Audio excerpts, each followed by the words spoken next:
नमस्कार, मी संस्कृती आणि आपण पाहत आहात नवा मराठा। अनेक व्यक्तींमध्ये हातापायांच्या लांबीत थोडाफार फरक आढळतो। काही वेळा हा फरक अगदी किरकोळ असतो, तर काही प्रकरणांमध्ये तो अधिक स्पष्टपणे जाणवतो।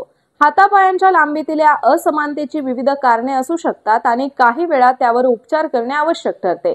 हातापायांच्या लांबीत फरक असण्याची अनेक कारणे आहेत। जन्मजात काही दोष असल्यास, वाढत्या वयात हाडांची असामान्य वाढ झाल्यास किंवा लहानपणी झालेल्या काही आजारांमुळे किंवा फ्रॅक्चरमुळे लांबीत फरक येऊ शकतो।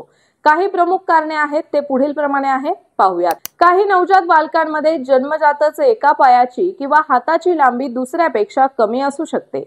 हाडांची वाढ, वाढत्या वयात हाडांची वाढ असमान गतीने झाल्यास लांबीत फरक दिसू शकतो। तसेच लहानपणी झालेला पोलिओ सारखा आजार किंवा हाडांना झालेला संसर्ग पायांच्या वाढीवर परिणाम करू शकतो। याशिवाय लहानपणी किंवा मोठ्या झाल्यावर हाड मोडल्यास आणि ते व्यवस्थित न जोडल्यास पायाची लांबी कमी होऊ शकते। तसेच काही विशिष्ट प्रकारच्या हाडांच्या ट्यूमरमुळे देखील लांबीत फरक येऊ शकतो। दरम्यान काही न्यूरोलॉजिकल आणि संधिवातासारख्या स्थितींमुळे देखील पायांच्या लांबीवर परिणाम होऊ शकतो। हातापायांच्या लांबीतील फरकाची लक्षणे फरकाच्या प्रमाणावर अवलंबून असतात। काही सामान्य लक्षणे आहेत, ते पुढील प्रमाणे आहेत, ते देखील पाहूयात।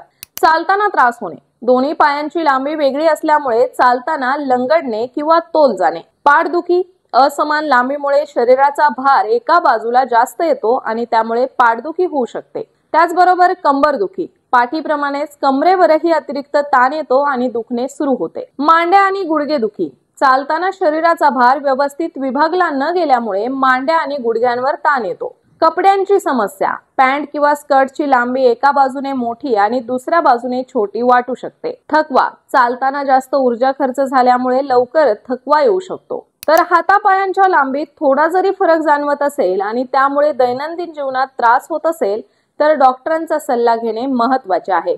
योग्य निदान आणि उपचार घेतल्यास व्यक्ती सामान्य जीवन जगू शकते। तर अशाच माहितीपूर्ण बातम्यांसाठी चॅनलला सबस्क्राइब नक्की करा।